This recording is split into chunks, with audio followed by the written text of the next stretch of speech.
दोस्तों नमस्कार। दोस्तों मैं विमल शाही आप सभी लोगों का अपने चैनल में स्वागत करता हूं और उम्मीद करता हूं कि आप लोग सब लोग स्वस्थ होंगे एवं मस्त होंगे। सभी राष्ट्रवादियों और सनातनियों से ये निवेदन रहेगा कि आप लोग मेरे चैनल को सब्सक्राइब कर लीजिए और वीडियो को लाइक एवं शेयर भी कीजिए। दोस्तों हम लोग बात करने जा रहे हैं पश्चिम बंगाल के बारे में। कुछ दिन पहले दोस्तों मैंने एक वीडियो बनाया था, ये देखिए, और इस वीडियो में मैंने ये कहा था कि एसआईआर के बाद ममता बनर्जी को 100 से भी कम सीटें आने जा रही हैं और भारतीय जनता पार्टी 170 के पार जाएगी। ऐसा मैंने अपने एनालिसिस के दम पर कहा था। तो आप बोलेंगे कि अब इसके बाद क्या? तो दोस्तों मैं ये कहना चाह रहा हूं कि मेरे एनालिसिस के बाद कल पश्चिम बंगाल के भारतीय जनता पार्टी के एक बड़े नेता हैं शुभेंदु अधिकारी। शुभेंदु अधिकारी को मैं पॉलिटिकली बाघ मानता हूं। उनको पॉलिटिक्स की बहुत ज्यादा नॉलेज है। मैं उन्हें हेमंत बिस्व शर्मा के बराबर का नेता मानता हूं, न उससे कम न उससे ज्यादा। और शुभेंदु अधिकारी को राजनीति की जितनी समझ है उतनी समझ तो ममता बनर्जी को भी नहीं है। अगर समझ होती तो नंदीग्राम में ममता बनर्जी जीत जाती, लेकिन जीत नहीं पाई। 1900 वोट से ही हारी, लेकिन हारी। तो शुभेंदु अधिकारी ने भी मेरे उस एनालिसिस के ऊपर अपना मुहर लगा दिया है। शुभेंदु अधिकारी ने भी कह दिया है कि भारतीय जनता पार्टी को 177 सीटें आने जा रही हैं। दोस्तों ये कोई बातें जो हो रही है ना, वो हवा में नहीं हो रही हैं। इसके पीछे पूरा का पूरा गणित है, पूरा का पूरा कैलकुलेशन है।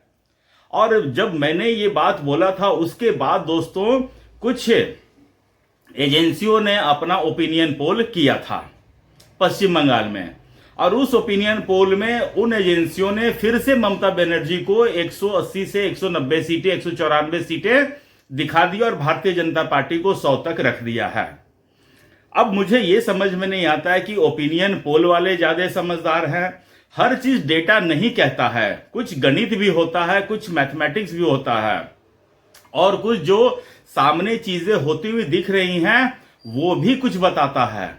ये सही बात है कि आज तक पश्चिम बंगाल में भारतीय जनता पार्टी कभी अपने दम पर सरकार में कभी रही ही नहीं। अपने दम पर क्या है, किसी भी फॉर्मेट में पश्चिम बंगाल में सरकार में रहे ही नहीं है। तो डेटा जो है, डेटा इस बारे में थोड़ा झूठ बोल सकता है, क्योंकि जो पास्ट के रिकॉर्ड्स हैं डेटा उन्हीं के आधार पर आगे उनको बताता है, ठीक है ना।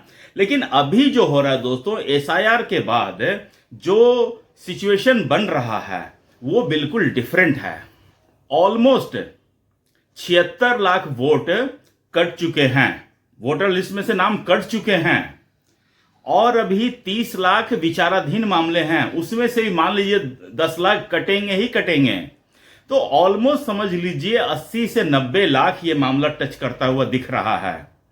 अब सोचिए 90 लाख मामला, अगर जो वोटर्स के नाम कट रहे हैं उसमें सारे वो नहीं हैं जो मर चुके हैं या जिनके 2 जगह नाम हैं, सारे उसमें से करीब आप समझ लीजिए कि आधे आधी बांग्लादेशी घुसपैठियों के हैं। और जो पश्चिम बंगाल में वोटिंग परसेंटेज जो 80%, 85% जाता था वो इन्हीं के दम पर जाता था। इन लोगों को तो यही है, आदेश जो आता था कि वोटिंग हमें डालना ही डालना है, तो ये लोग सुबह से ही वोटिंग की लाइन में लग जाते थे और वोट अपना डालते ही डालते थे। लेकिन अब सिचुएशन बदल चुका है दोस्तों। एसआईआर के बाद मैंने कुछ एनालिसिस जो मीडिया में सर्कुलेट होते हैं बहुत ज्यादा, मैंने उनमें से कुछ ग्रेटर कोलकाता की कुछ सीटों का मैं लेकर आया हूं कि कौन कौन सी सीट है और टीएमसी कितने मार्जिन से जीती हैं और एसआईआर में कितने लोगों का नाम कटा है। ये एक मतलब 10-15 सीट हैं। इससे आपको पता चल जाएगा कि पश्चिम बंगाल में हुआ क्या है। आप देखिए, हावड़ा दक्षिण पश्चिम बंगाल में टीएमसी जो है 50,569 वोट से जीती थी, और एसआईआर में डिलीट हुए हैं कितना, 83,267, इतने वोट कट चुके हैं। और ये मानकर चलिए कि ये ज्यादा एक धर्म विशेष के ही नाम कटे हैं। तो इस बार यहां से अगर जीतना मुश्किल है, फिर एक है जोरासांको 12,743 वोट से जीती थी टीएमसी, और यहां पर एसआईआर में नाम कटे हैं 66,491। आप यहां देखते रहिए। चौरांगी, इसमें 45,344 वोट से जीते थे, 62,695 कट गए। काशीपुर बेलगछिया 35,390 वोट से जीते थे, 62,000 कट गए। श्रीरामपुर 23,433 वोट से जीते थे, 56,000 खत्म। बालीगंज 20,000 से जीते थे, 55,000 नाम खत्म। विद्यानगर 7,000 जीते थे, 54,000 नाम खत्म। श्यामपुकर 22,520, 51,000 नाम खत्म। कोलकाता पोर्ट 68,000 से 51,000 नाम खत्म। ये यहां पर एक थोड़ा सा कम नाम कटे हैं, इसको मैं अंडरलाइन कर देता हूं। उसके बाद जगदल है 18,000 वोट से जीते थे, 51,000 वोट खत्म। मनी कतला 20,000 से जीते थे, 50,000 खत्म। बेलिया घाटा 68,000 से जीते थे, 50,000 खत्म, इसमें भी कम कटे हैं। भाटपाड़ा 13,000, यहाँ बीजेपी जीते थी 13,600 से 49,000 खत्म। राजारहाट गोपालपुर में 25,000 से जीते थे, 47,000 खत्म। रास बिहारी 21,000 जीते थे, 46,000 खत्म। भवानीपुर 28,000 जीते थे, 44,000 वोट खत्म। तो आपने ये सिर्फ मैंने 10-15 सीटों का एग्जाम्पल दिया है। इस 10-15 सीटों में एक सीट जो है वो भारतीय जनता पार्टी जीती है और बाकी सब पे टीएमसी जीते हैं। और 2 ऐसे सीट हैं जहां पर जितने से जीती थी उससे कम वोटर कटे हैं। तो मतलब कि यही हालात जो हैं पूरे पश्चिम बंगाल में हो रखे हैं। कम से कम जो ममता बनर्जी को ये लगता था कि उनकी गिनती 75 से शुरू होती है, कम से कम इस बार वो नहीं होने जा रहा है। ममता बनर्जी की गिनती 75 से नहीं हो रही है शुरू। ममता बनर्जी की गिनती इस बार करीब 30 या 40 से शुरू हो रही है, ऐसा मैं कह सकता हूं। और भारतीय जनता पार्टी की गिनती 50 से शुरू हो रही है, क्योंकि 50 ऐसे सीटें हैं जहां पर जीत हार का मार्जिन 8,000 या 10,000 से कम के मार्जिन से है, और उससे ज्यादा तो ऑलमोस्ट हर विधानसभा से 15,000, 20,000, 25,000 ऑन एन एवरेज घटे ही घटे हैं। और करीब अगर आप देखें कि 30,000 से कितने विधानसभा हैं जो 30,000 से कम मार्जिन से जीते हैं, तो उसकी संख्या है 134। सिर्फ 40 से 50 विधानसभा ही ऐसे हैं जहां पर जीत हार का मार्जिन 40,000 या 50,000 से ज्यादा वोटों का है। तो पूरा का पूरा गणित साफ है। कल अमित शाह का भी एक टीवी पर मैं उनका इंटरव्यू सुन रहा था, उसमें अमित शाह ने भी एक बात कहा है कि ममता बनर्जी को जितना रोना है, जितना धोना है कर ले, इस बार वो पश्चिम बंगाल नहीं जीत रहे हैं। उसके बाद दोस्तों, चुनाव आयोग ने जो चारों तरफ से ममता बनर्जी की घेराबंदी की है, उनके जितने भी करीबी अधिकारी थे सबको ट्रांसफर कर दिया है। कितनों को तो कलकत्ता से बाहर भेज दिया है, पश्चिम बंगाल से बाहर भेज दिया है कि आप जाके तमिलनाडु में जाकर चुनाव का काम देखो। और कितने ऐसे अधिकारियों को छुट्टी पर भेज दिया गया है, कहा गया है कि आप चुनाव में हिस्सा नहीं लेंगे, आपका कहीं गांव है तो वहां पर आप चले जाओ, आप अपने गांव में घूमो, बगीचे घूमो, दोस्तों के साथ, अपने परिवार के साथ टाइम स्पेंड कर लो, आप पश्चिम बंगाल में नहीं रहेंगे। और जो नए अधिकारी आए हैं उन सबको, जो पुराने अधिकारी थे सबको कह दिया गया है बंगला भी खाली करो, क्योंकि मेन बंगला से ही तो सारा ऑपरेशन चलता है। ऑफिस में कितने देर रहते, ऑफिस के बाद तो घर आते हैं और पूरे घर में भी उनका कम्युनिकेशन सिस्टम चलता रहता है। तो चुनाव आयोग ने इस बार एक एक लूप होल पर काम किया है ताकि किसी भी तरह का गड़बड़ी ममता बनर्जी और उनके अधिकारी कर ना पाए। इतना फुल प्रूफ प्लानिंग जो अमित शाह ने किया है या जो चुनाव आयोग ने किया है, इतना करने के बाद सिर्फ और सिर्फ भारतीय जनता पार्टी को 2 काम करने हैं।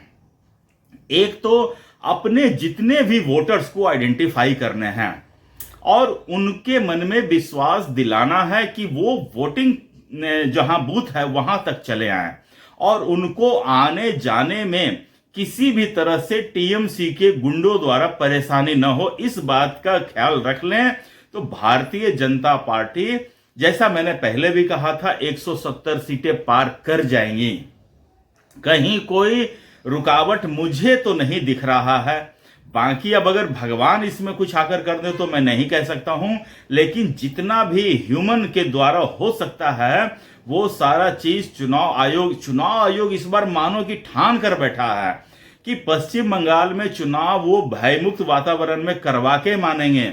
चुनाव आयोग ने कहा है कि इस बार पश्चिम बंगाल में एक बूंद खून वो बहने नहीं देंगे। मैं चुनाव आयोग की इस बात की भूरी भूरी प्रशंसा करता हूं। ऐसे ही होना चाहिए। चुनाव लोकतंत्र का पर्व है। अगर इसमें गोली चलती है, बंदूक चलते हैं, बम फटते हैं, लोगों की जान जाती है, ये लोकतंत्र के हिसाब से सही नहीं है।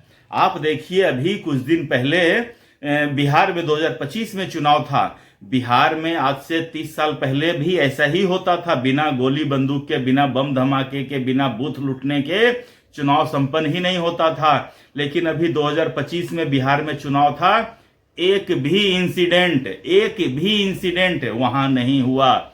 बहुत ही शांतिपूर्ण तरीके से चुनाव संपन्न हो गया और वहां पर Bharatiya Janata party lead JDU की सरकार बन गई है। और उस चुनाव में भी दोस्तों, जब नरेंद्र मोदी की माताजी को गाली दिया गया था दरभंगा में, तो उस दिन मैंने कह दिया था कि अब इस चुनाव में कुछ भी नहीं रखा है। इस चुनाव में सिर्फ और सिर्फ भारतीय जनता पार्टी जेडीयू की जीत होने जा रही है। नीतीश कुमार को डायरेक्ट जाकर शपथ ग्रहण कर लेना चाहिए, मैंने ऐसा कह दिया था और हुआ भी वही।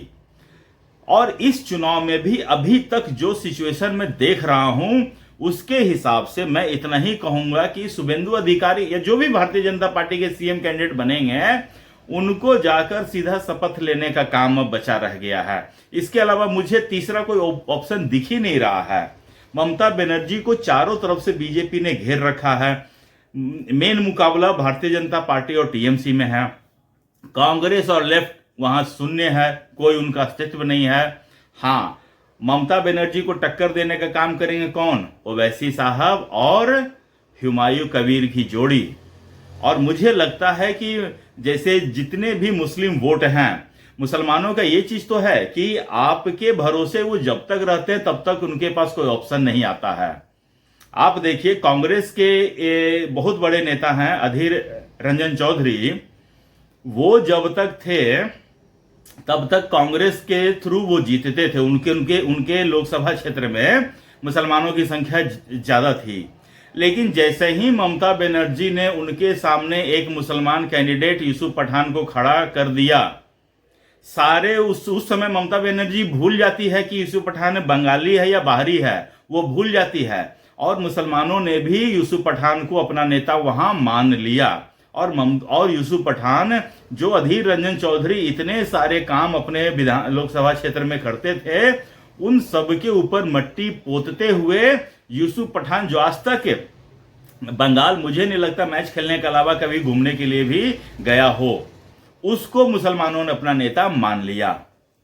अब जब पश्चिम बंगाल में ओवैसी और हुमायूं कबीर मुसलमानों के सामने एक अल्टरनेटिव पेश करेंगे कि हम आपके नेता हैं, तो मुझे इतना लगता है मुसलमानों के जो वोटिंग पैटर्न को देखते हुए, वो बिहार में देखिए, नीतीश कुमार, लालू यादव या कांग्रेस हो, वो अपने आप को मुसलमानों का नेता कहते थे, बहुत सेकुलर चिल्लाते थे।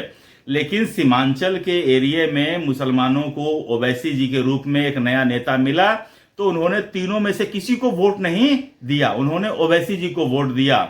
और बिहार के सीमांचल में ओवैसी जी 5 सीटें जीत गए हैं और 20 सीटों पर लालू प्रसाद यादव और कांग्रेस के अलायंस को हरवा दिए हैं।